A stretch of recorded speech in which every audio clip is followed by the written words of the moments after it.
I'm Heather Davids, and I've been vetting candidates at Sign Technologies for 8 years. Not the most glamorous job title as a technical recruiter, but I take pride in my work. My coffee-stained notebook contains a carefully compiled list of red flags, inconsistent date formats, vague job descriptions using buzzwords like leveraged synergies, and references who answer on the first ring sounding suspiciously rehearsed. I can spot a fake certification from 3 paragraphs away, and I've saved this company from hiring disasters more times than anyone bothers to count. Sign Technologies develops cybersecurity software for financial institutions, housed in a gleaming 15-story building in downtown Seattle. Our lobby features a digital wall displaying real-time threat analytics, impressive to clients, terrifying when you understand what the numbers mean. We can't afford to hire the wrong people.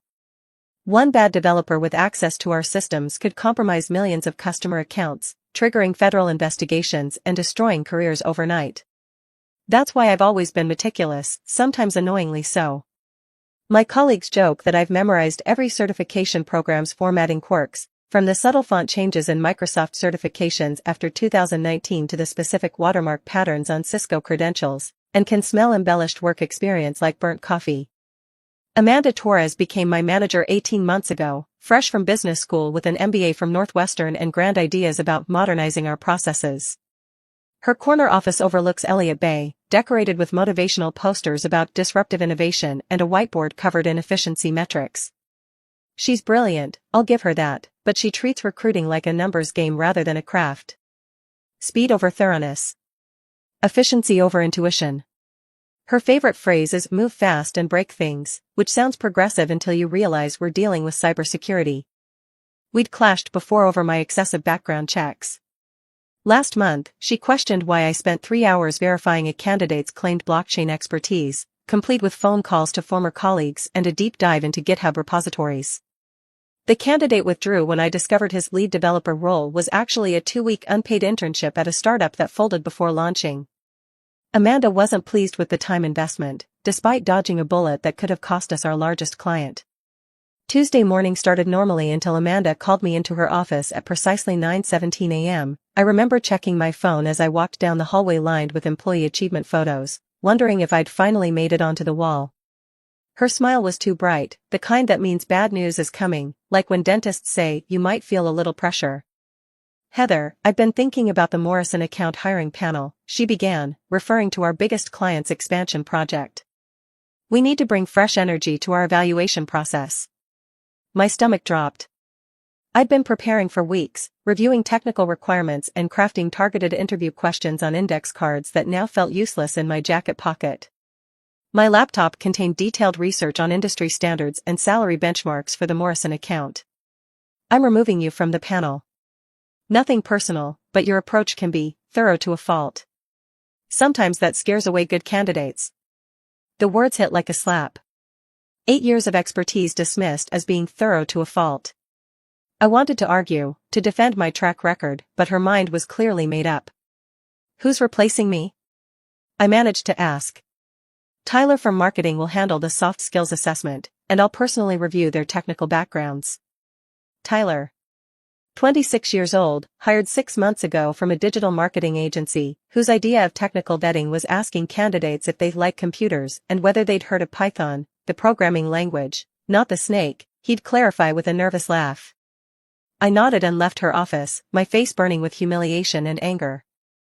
That afternoon, I watched from my desk as Amanda and Tyler interviewed 5 candidates for our senior software architect position in Conference Room B, the one with the broken air conditioning that always ran too cold.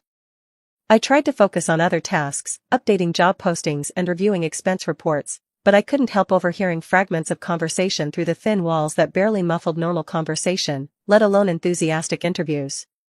"Impressive blockchain portfolio," Tyler's voice carried through the thin walls. 10 years of Python experience? Fantastic. Led a team of 20 developers? We love leadership. Each comment made me wince. I'd learned to listen for what candidates didn't say, to probe for specifics when they made broad claims. But Tyler was accepting everything at face value, and Amanda seemed focused on her laptop during most interviews. By Thursday, they'd made their decision. Jackson Mills, 32, claiming extensive experience with our exact technology stack, Available to start immediately despite supposedly leaving a senior position, and willing to work for slightly below our typical budget range. On paper, he looked perfect. His resume was formatted impeccably, his cover letter hit every keyword, and his LinkedIn profile had professional headshots and glowing recommendations. Too perfect. That evening, I couldn't resist pulling up his resume one more time on my home laptop, a cup of chamomile tea growing cold beside me. Something nagged at me about his timeline. His LinkedIn showed him working at Quantum Solutions from 2018 to 2023, but a quick Google search revealed that Quantum Solutions had been acquired by Tech Global Industries and dissolved in 2021. The company's website now redirected to a generic "this domain may be for sale" page. I dug deeper. His claimed certification from the Cybersecurity Institute had a certificate number format CSI 2023-7749 that didn't match their current system, which switched to alphanumeric codes in 2022. The certificate image looked slightly pixelated when I zoomed in, suggesting possible digital manipulation. Small details, but they added up to a pattern that made my investigative instincts scream. Friday morning, I debated whether to voice my concerns while staring at my reflection in the bathroom mirror, practicing different ways to phrase my findings. Amanda had made it clear my input wasn't wanted, but my conscience wouldn't let me stay silent. I approached her office around 10 a.m., armed with printed screenshots and detailed notes. "Amanda, I noticed some inconsistencies in Jackson Mills's background. Mind if I share what I found?" Her expression hardened. "Heather, we've been through this. The decision is made. Jackson starts Monday, and frankly, your tendency to nitpick is exactly why you're not on this panel anymore. But his previous company doesn't exist anymore, and his certification." "Enough." She held up her hand. "I verified his credentials myself.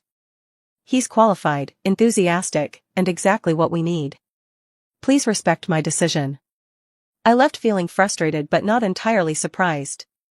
Amanda had invested her credibility in this hire. Admitting concerns now would mean acknowledging she'd rushed the process.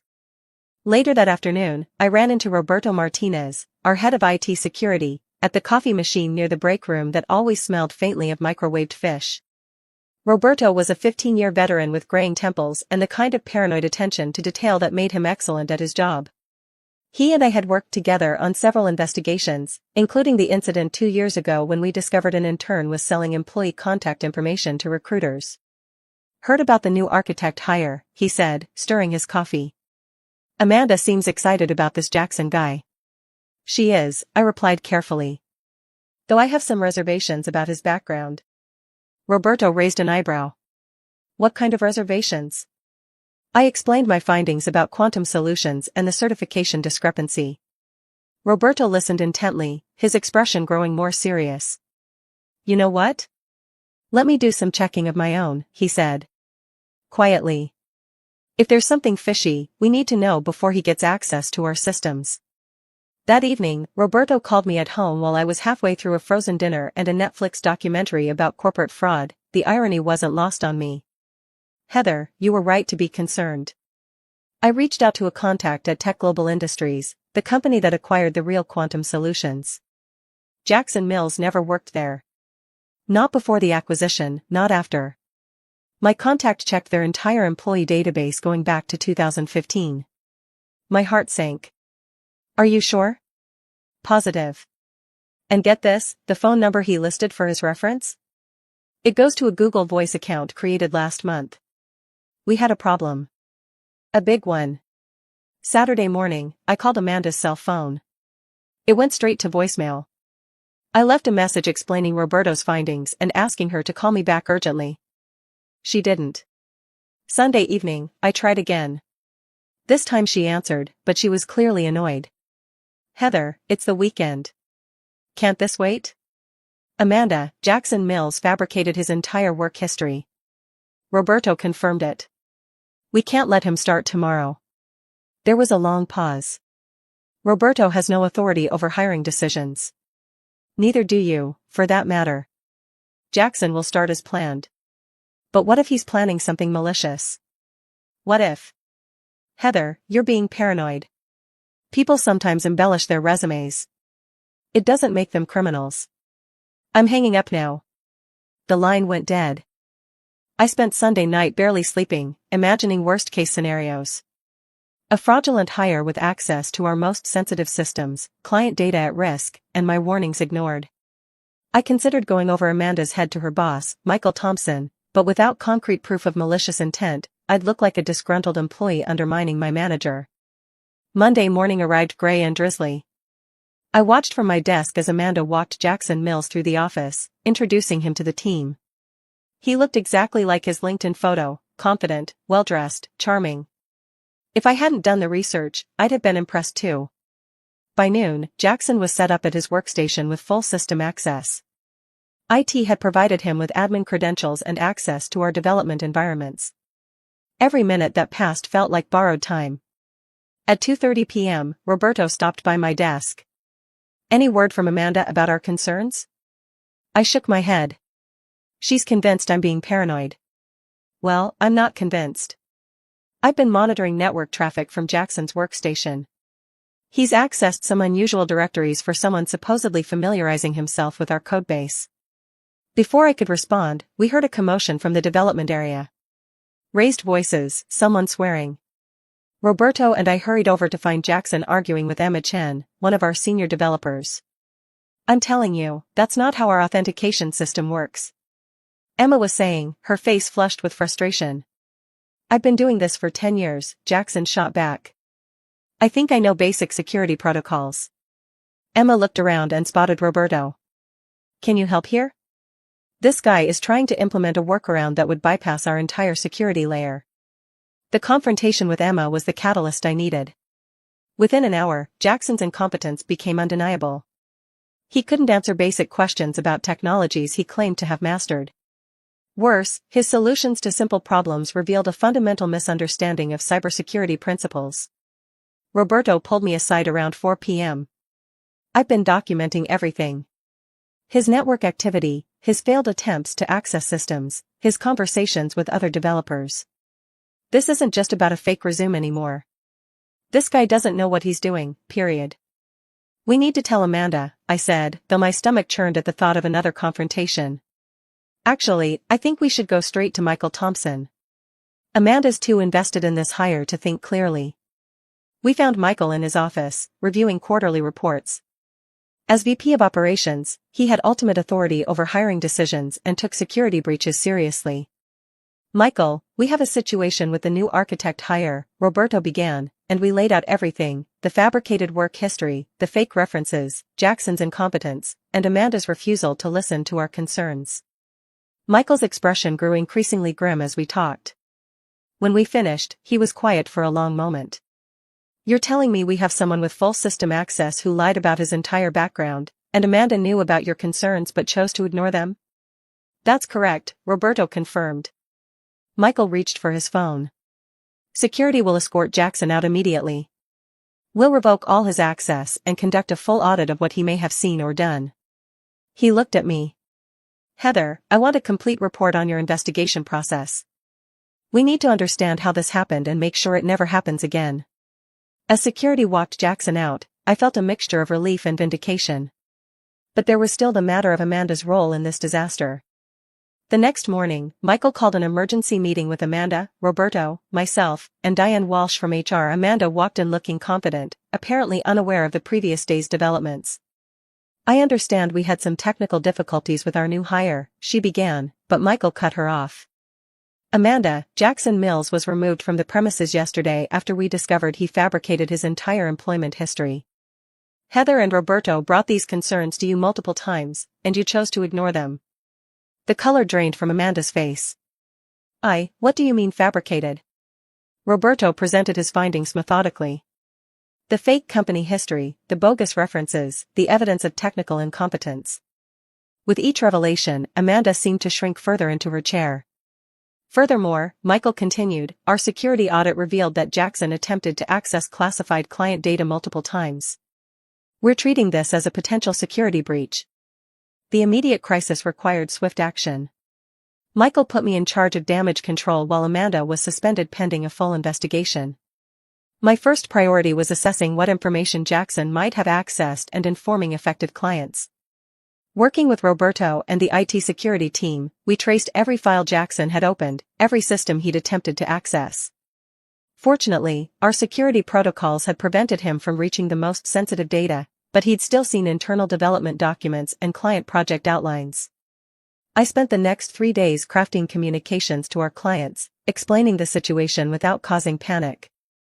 The Morrison account, the one that had started this whole mess, required special attention. I called their CTO directly. "James, this is Heather Davids from Sign Technologies. I need to inform you about a security incident that may have affected your project." The conversation was difficult but necessary. James appreciated our transparency and quick response, though he made it clear that future incidents would jeopardize our relationship.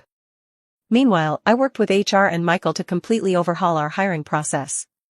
We implemented mandatory background verification for all technical roles, required multiple references to be contacted by phone, and established a policy that no candidate could start without clearance from both HR and the hiring manager's supervisor. The most challenging part was rebuilding trust within the team. Emma Chan and other developers felt betrayed by the security lapse, and morale had taken a hit. I organized team meetings to discuss the new protocols and address concerns. "How do we know this won't happen again?" Emma asked during one session. "We can't guarantee perfection," I replied honestly, "but we can learn from this mistake." The new process includes safeguards that would have caught Jackson's deception before he ever walked through our doors. Tyler from marketing, who had been part of the original hiring panel, was notably quiet during these discussions. Later, he approached me privately. "Heather, I owe you an apology. I should have listened when you tried to share your concerns about the process. I was in over my head, but I was too proud to admit it." His humility was refreshing, and it marked the beginning of a more collaborative relationship between departments. 2 weeks later, Amanda's suspension became a termination. The investigation revealed that her eagerness to streamline hiring had led her to skip several standard verification steps, not just with Jackson but with 3 previous hires. Fortunately, the others had been legitimate, but the pattern of negligence was clear. Michael offered me Amanda's position as Director of Talent Acquisition, with authority over all hiring decisions and a mandate to rebuild our recruiting standards. The promotion felt bittersweet, vindication mixed with regret that it had taken a near disaster to get here. My first act as director was to establish a red team approach to candidate evaluation, where one person's job was specifically to find flaws in applications. Roberto agreed to serve on this team for technical roles, bringing his security expertise to bear on potential hires. We also implemented what I called the Jackson Protocol, a mandatory waiting period between job offer and start date, during which we conduct enhanced background checks. It's not popular with eager candidates, but it's non-negotiable. 3 months later, the Morrison account renewed their contract and even expanded our scope of work. James mentioned that our handling of the security incident had actually increased their confidence in our processes. "Most companies would have tried to hide something like that," he told me during a project review. "Your transparency and quick action showed us you take security seriously." Tyler has become one of my most trusted collaborators, and his marketing background brings valuable perspective to candidate experience improvements. Roberto and I meet weekly to review any flags in our hiring pipeline. As for Jackson Mills, we reported his fraudulent activities to relevant authorities and industry organizations. Whether anything comes of it, I don't know, but future employers will have fair warning. Sometimes I wonder if I should have pushed harder earlier, found a way to make Amanda listen before Jackson ever set foot in our office. But I've learned that you can't force people to hear inconvenient truths. All you can do is document your concerns, speak up when it matters, and be ready to act when the opportunity arises. The whole experience taught me that being thorough isn't a fault, it's exactly what protects organizations from the kind of disaster we narrowly avoided. Now, when someone suggests we need fresher perspectives on hiring, I smile and remind them that sometimes the freshest perspective is the one that's learned from experience.